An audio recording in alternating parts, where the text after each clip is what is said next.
नमस्कार, हम प्रतिमा चौधरी। दोपहर 3 बजे के भोजपुरी समाचार में स्वागत बा। सबसे पहले प्रमुख समाचार। आज से नेपाली कांग्रेस के नगर अधिवेशन शुरू। काठमाडौँ के 11 को नगर पालिका मध्ये 10 को पालिका में अधिवेशन।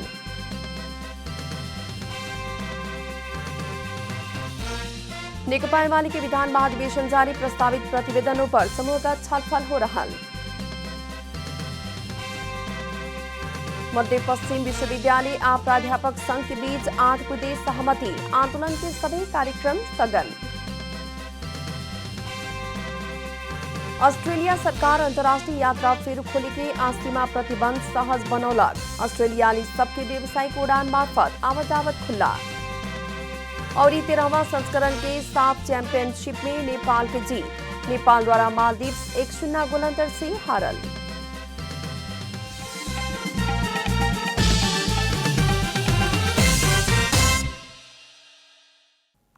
अब पूरा समाचार। नेपाली कांग्रेस काठमाडौँ के 11 को नगरपालिका मध्ये 10 को पालिका में आज से नगर अधिवेशन कर रहल बा।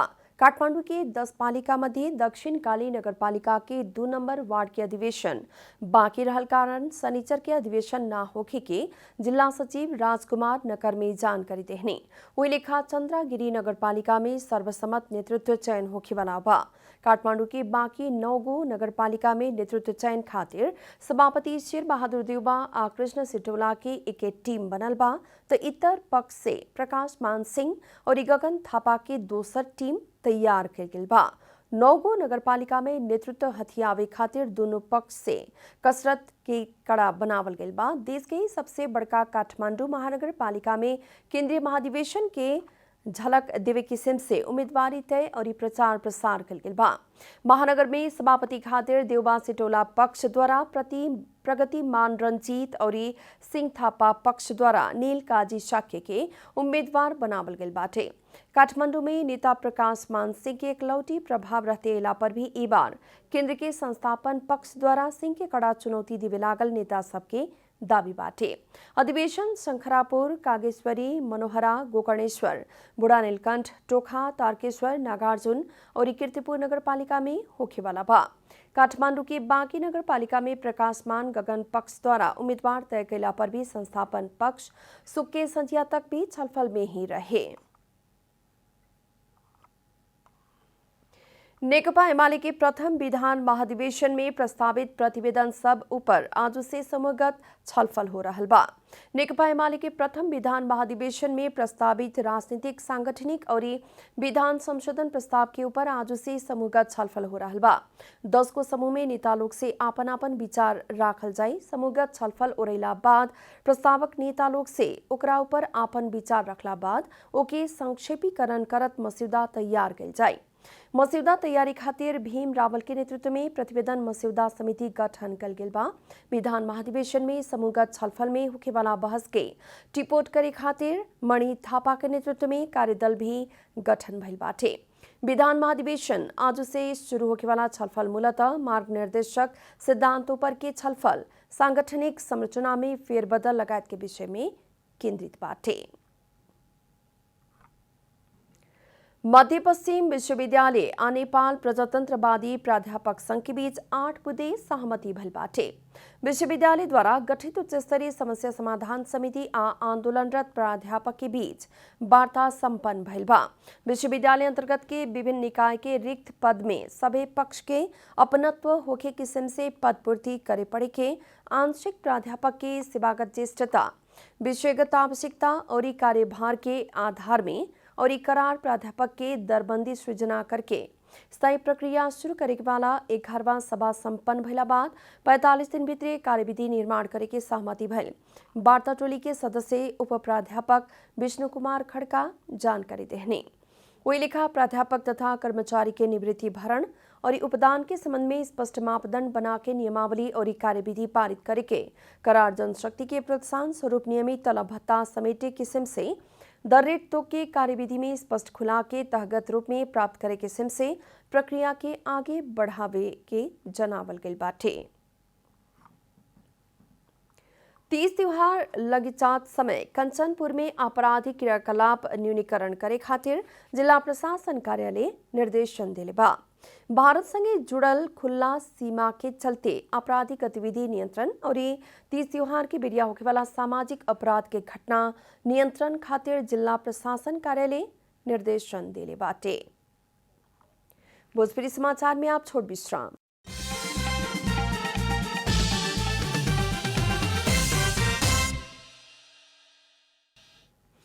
भोजपुरी समाचार में आप बाकी समाचार।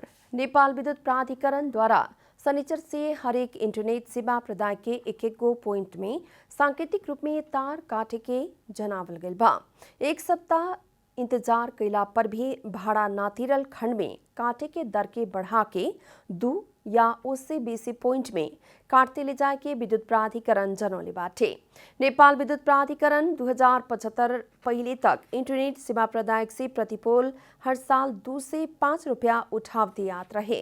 2075 साल से ही नेपाल विद्युत प्राधिकरण भाड़ा संबंधी कार्यविधि बनावत भाड़ा में वृद्धि कैले रहे, लेकिन इंटरनेट सेवा प्रदायक से भाड़ा अत्यधिक बढ़ावल कहत भाड़े ना तिरल प्राधिकरण के कहना बाटे। एक और प्राधिकरण बारंबार पोल के भाड़ा ना तिरला पर ही तार काटे के और दोसर ओर पोल के भाड़ा समायोजन न कैला पर इंटरनेट महसूल बढ़ावे के चेतावनी के बीच उपभोक्ता प्रत्यक्ष मार में पड़े के निश्चित बाटे। सर्वोच्च अदालत 4 जने पूर्व प्रधान न्यायाधीश विरुद्ध दर्ता भइल अदालत के अवहेलना मुद्दा खारिज करके फैसला सुनौले बा। प्रधान न्यायाधीश चोलेन्द्र शमशेर राणा सहित के इजलास के 4 जने पूर्व प्रधान न्यायाधीश के सफाई दिले बाटे।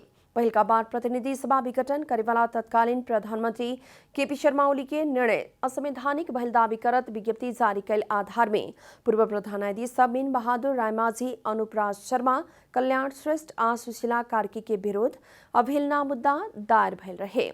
ओली द्वारा पुस 5 गते बहुमत के सरकार संचालन कर रहल समय में पार्टी के आंतरिक विवाद के देखावत प्रतिनिधि सभा विघटन कैले रहनी अधिवक्ता लोचन भट्टराई आ धनजीत बस्नेत से दायर कैल गेल निवेदन ऊपर के बहस के बाद राणा आ न्यायाधीश सपना प्रधानमल के इजलास से दावी ना पुगे के फैसला सुनावल गेल रहे। प्रतिनिधि सभा विघटन करेवाला काम गैर संवैधानिक भइल कहत पूर्व प्रधान न्यायाधीश सब संयुक्त विज्ञप्ति मार्फत विरोध जनौले रहनी। तत्कालीन प्रधानमंत्री ओली 4 जने पूर्व प्रधान न्यायाधीश आ पूर्व सभामुख दमननाथ ढुंगाना के विरोध सर्वोच्च में अवहेलना मुद्दा दायर भइल रहे। Trekking agencies association of Nepal टान द्वारा नया वेबसाइट संचालन में लियावल गेल बा। सुके काठमांडू स्थित टान के कार्यालय में आयोजित औपचारिक कार्यक्रम के बीच अध्यक्ष खुम बहादुर सुवेदी tan.org.np डोमेन के वेबसाइट के उद्घाटन कैनी है। वेबसाइट के उद्घाटन करत अध्यक्ष सुवेदी टान के विगत के वेबसाइट सूचना कम देवे किस्म के भइला से बेसी से बेसी सूचना तथा जानकारी सब देवेला टान में आबद सदस्य एजेंसी सबसे जल्दी आपन घर आ ऑफिस से ही डॉक्यूमेंटेशन कर सको कह के उद्देश्य के साथ नया वेबसाइट संचालन में लियावल बतौनी है। वहाँ के वेबसाइट मार्फत सदस्य एजेंसी सबसे पैकेज बेचेला ऑनलाइन मार्फत ही भुगतानी कर सके के भी बतौनी है। पदयात्रा र पर्वतारोहणमा उच्च नेम र फेम राखेको हैसियतबाट यो वेबसाइट त्यस्तो अन्तर्राष्ट्रिय स्तरको होस्, अन्तर्राष्ट्रिय इन्फर्मेसन पनि दिन सकोस्, मेम्बर एजेन्सीहरूले पनि साँच्चै टानले चाहिँ एउटा प्रोडक्टिभ काम गरेछ भन्ने पनि होस् र यो एक किसिमको हामीले चाहेको अकाइन्ड शब्द विकिपीडियाको इन्फर्मेसन पनि हुन सकोस् भन्ने अपेक्षा छ। अध्यक्ष सुवेदी टान के वेबसाइट मार्फत विदेशी सबके नेपाल के पर्यटन के संदर्भ में विविध जानकारी दे सके के भी विश्वास व्यक्त कैनी है। जरूरी पड़े वाला सभी सूचना आ जानकारी सब अटाए वाला अपने सबके प्रयास रहल वहाँ के बतौनी है। अब आर्थिक समाचार।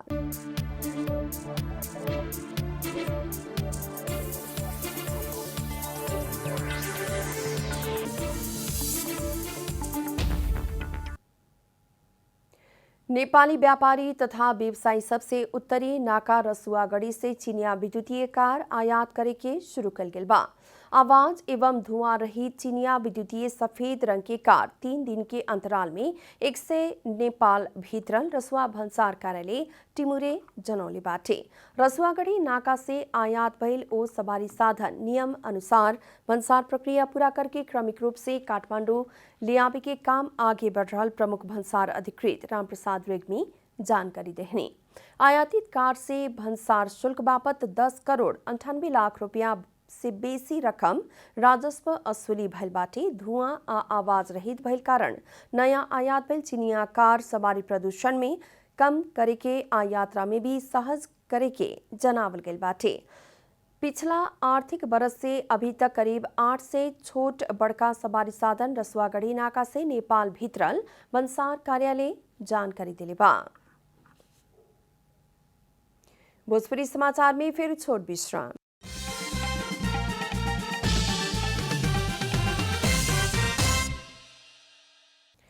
भोजपुरी समाचार में अब अंतर्राष्ट्रीय समाचार।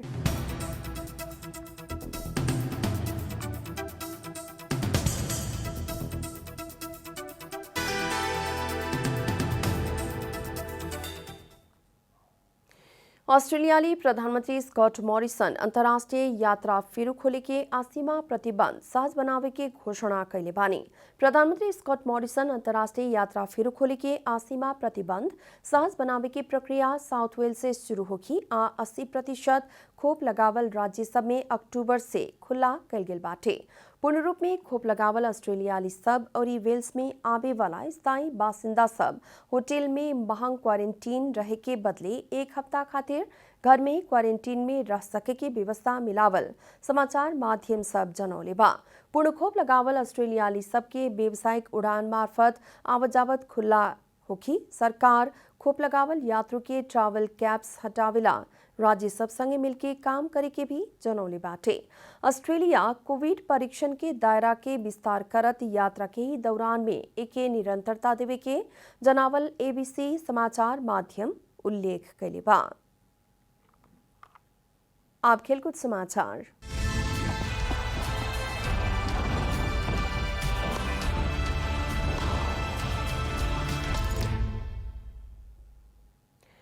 नेपाल मालदीव्स में जारी 13वां संस्करण के साफ चैंपियनशिप फुटबॉल में विजयी शुरुआत कैले बा। माले में सुक्की रात भइल खेल में साबिक विजेता तथा आयोजक मालदीव्स के 1-0 गोल अंतर से हरावत सुखद शुरुआत कैला खा। खेल के 86वां मिनट में नेपाल के जीत दिलावे खातिर मनीष डांगी निर्णायक गोल कैले रहनी। वहां के खेल के 80 मिनट में नवयुग श्रेष्ठ के स्थान में मैदान में प्रवेश कैले रहनी। काउंटर अटैक में घरेलू टोली के 3 डिफेंडर के बीट करत वहां के उत्कृष्ट गोल कैलन। जीत संगे नेपाल पहिलका खेल में महत्वपूर्ण 3 अंक जोड़ले बाटे। मालदीव्स हार से प्रतियोगिता के शुरुआत कैले बा। अब नेपाल दूसर का खेल में श्रीलंका के साथ सोमवार के भिड़ंत करी। नेपाल तेसर का खेल में भारत के साथ अक्टूबर 10 तारीख और लीग चरण के अंतिम खेल में बांग्लादेश के साथ अक्टूबर 13 तारीख में खेली। इस संस्करण के साफ चैंपियनशिप में 5 राष्ट्र के सहभागिता बाटे। इस बार आयोजक मालदीव्स, नेपाल, भारत, बांग्लादेश और श्रीलंका के चैंपियनशिप में सहभागिता बाटे। अंत में प्रमुख समाचार फिर एक बेर। आज से नेपाली कांग्रेस के नगर अधिवेशन शुरू। काठमाडौँ के 11 को नगर पालिका मध्ये 10 को पालिका में अधिवेशन। नेकपा एमाले के विधान महाधिवेशन जारी। प्रस्तावित प्रतिवेदनों पर समूहगत छलफल हो रहा।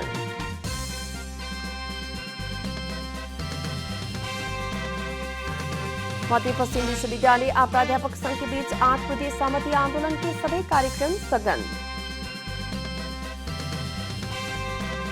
ऑस्ट्रेलिया सरकार अंतर्राष्ट्रीय यात्रा फिर खोले के सीमा प्रतिबंध सहज बनौला। ऑस्ट्रेलियाली सबके व्यावसायिक उड़ान मार्फत आवत जावत खुला। और 13वां संस्करण के साफ चैंपियनशिप में नेपाल की जीत। नेपाल द्वारा मालदीव्स 1-0 गोल अंतर से हारल।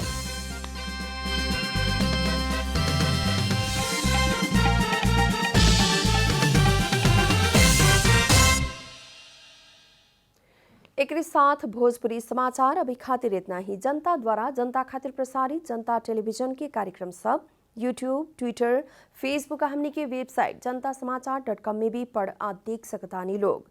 सूचना में अपने के सहभागिता, समय में समाचार, हमनी के प्रतिबद्धता नमस्कार।